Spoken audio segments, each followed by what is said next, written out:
इस वीडियो में हम जानेंगे इंडियन एयरफोर्स की ओर से एएफ कैट जनवरी 2025 की रिक्रूटमेंट एक्टिवेट किया गया है।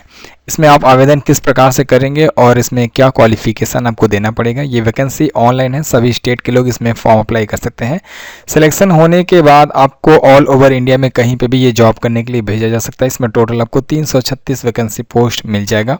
ऑफिशियल वेबसाइट पर विजिट करके आप इस आवेदन फॉर्म को अप्लाई करेंगे। फॉर्म फिल करने की जो स्टार्टिंग डेट है 2 दिसंबर 2024 और इसकी लास्ट डेट 31 दिसंबर 2024। एग्जाम की जो डेट है वो अभी निर्धारित नहीं हुआ है। इसमें जनरल ओबीसी और ईडब्ल्यूएस और एससी एसटी कैटेगरी सभी के लिए 550 रुपये पेमेंट करना पड़ेगा। ऑनलाइन आप इसका फी कंप्लीट करेंगे, पेमेंट करेंगे।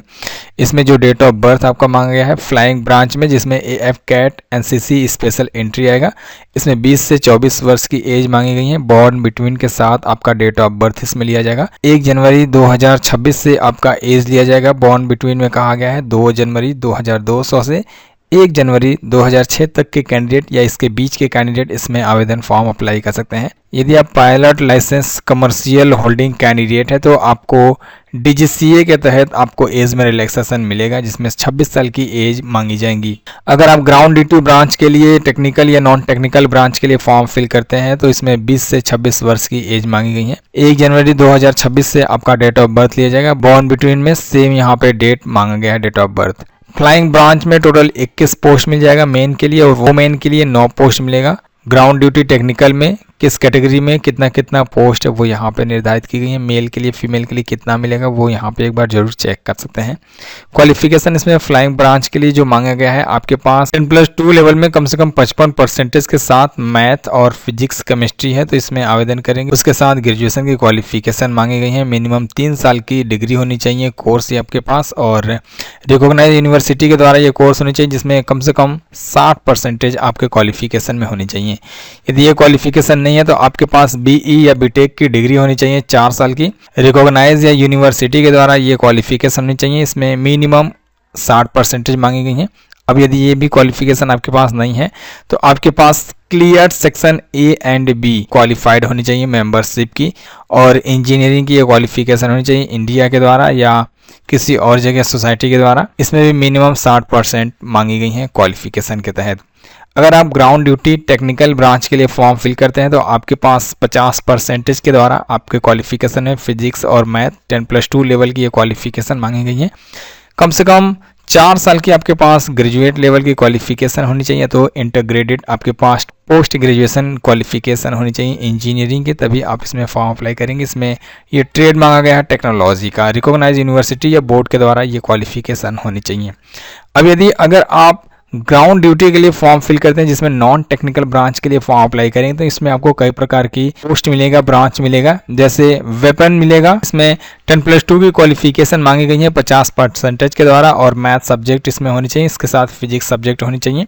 और उसके बाद ग्रेजुएशन की क्वालिफिकेशन मांगी गई है, मिनिमम 3 साल की क्वालिफिकेशन। जो ऊपर क्वालिफिकेशन मांगा गया था सेम वही क्वालिफिकेशन यहाँ पे भी मांगा गया है। एडमिनिस्ट्रेशन के लिए फॉर्म फिल करते हैं तो आपके पास 12th की क्वालिफिकेशन होनी चाहिए, उसके साथ ग्रेजुएशन की क्वालिफिकेशन होनी चाहिए, और 3 साल की ये ग्रेजुएशन की क्वालिफिकेशन इससे मांगी गई है। इसके साथ आपके पास कम से कम 60% के द्वारा ये क्वालिफिकेशन होनी चाहिए, या तो आपके पास clear section A and B examination associate membership होनी चाहिए इंस्टीट्यूट ऑफ इंजीनियरिंग के द्वारा इंडिया की, या तो आप society of India recognised university जिसमें 60% मांगा गया है।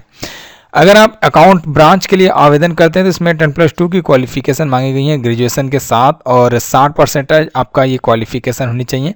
उसके साथ बीकॉम आपकी डिग्री होनी चाहिए 3 साल की, और बैचलर डिग्री की कोई भी बिजनेस एडमिनिस्ट्रेशन की आपके पास क्वालिफिकेशन होनी चाहिए। इसमें स्पेशलाइजेशन होनी चाहिए इन फाइनेंस का, या तो बैचलर ऑफ मैनेजमेंट का, ये भी कोई भी इसमें आपके पास क्वालिफिकेशन होनी चाहिए। उसके साथ सीए या सीएमए या एससी या सीएफए ये कोई कोर्स होनी चाहिए, और अगर BSc with specialisation in finance का क्वालिफिकेशन है तो भी पर इसमें आवेदन कर सकते हैं। एजुकेशन के लिए अगर आप फॉर्म अप्लाई करते हैं 10+2 की क्वालिफिकेशन मांगी गई है, उसके साथ पोस्ट ग्रेजुएशन जिसमें 50% मांगा गया है। इस क्वालिफिकेशन में इंक्लूड होनी चाहिए इंटीग्रेटेड कोर्स का, और पीजी आपके पास सिंगल डिग्री होनी चाहिए परमिशन एग्जिट की।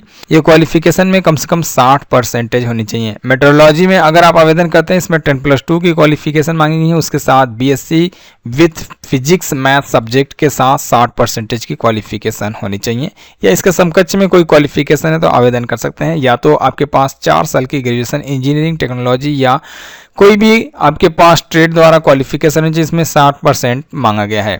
इसमें जो सिलेक्शन प्रोसेस होगा, सबसे पहले आपका ऑनलाइन एग्जाम लिया जाएगा जिसमें आपको ऑब्जेक्टिव क्वेश्चंस दिए जाएंगे।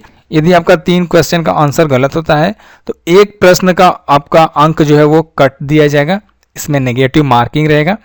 इसमें जो आपका सिलेबस मिलेगा, जनरल अवेयरनेस मिलेगा और इंग्लिश मिलेगा, न्यूमेरिकल मिलेगा, रीजनिंग और आपका एप्टीट्यूड टेस्ट मिलेगा। 100 क्वेश्चंस रहेंगे जिसमें 300 नंबर मिलेगा और 2 घंटे का ये ड्यूरेशन टाइम रहेगा। आपको ये ऑनलाइन एग्जाम देना पड़ेगा। सिलेबस इंग्लिश में क्या क्या आपसे पूछे जाएंगे वो आपको यहाँ पे मिल जाएगा। जनरल अवेयरनेस में क्या क्या पूछे जाएंगे, न्यूमेरिकल में क्या क्या पूछे जाएंगे वो आपको सिलेबस नीचे यहाँ पे मिल जाएगा। सो आप एक बार इसे रीड आउट कर सकते हैं, चेक कर सकते हैं। इसका ऑफिशियल नोटिफिकेशन भी आप डाउनलोड करके पढ़ सकते हैं। सो ये है ऑफिशियल नोटिफिकेशन, भारतीय वायुसेना यानी कि इंडियन एयरफोर्स की ओर से ये नोटिफिकेशन एक्टिवेट किया गया है, जिसमें आपको सारी इन्फॉर्मेशन डिटेल्स मिल जाएगा जो हमने आपको अभी प्रेजेंट टाइम में बताया है। आपको अदर और भी इंफॉर्मेशन डिटेल्स चाहिए तो आप इस नोटिफिकेशन को रीड आउट कर सकते हैं, जैसे इसमें फिजिकल डिटेल्स मांगा गया है कि नहीं मांगा गया है, और इसमें आपकी हाइट क्या होनी चाहिए, इसमें रनिंग कितना होगा, वो सारे डिटेल्स आपको यहाँ पे भी निर्धारित की गई हैं। तो आप एक बार इसे पढ़ भी सकते हैं। इसमें जो आपको सैलरी मिलने वाली है 56,100 से 1,77,500 रुपीज, और इसमें लेवल 6 लागू किया गया है जिसमें आपको MSP 15,500 मिलेगा। तो फिलहाल ये ऑफिशियल नोटिफिकेशन के बारे में हमने आपको बता दिया, ये नोटिफिकेशन भी आपको हमने दिखा दिया है। वीडियो में गाइस बस इतना ही। वीडियो पसंद आए तो इस वीडियो को लाइक कीजिएगा, शेयर कीजिएगा। यदि कोई सवाल होता है तो हमें आप कमेंट कर सकते हैं। हम आपसे मिलते हैं अगली वीडियो में। गाइस बाय बाय, जय हिंद।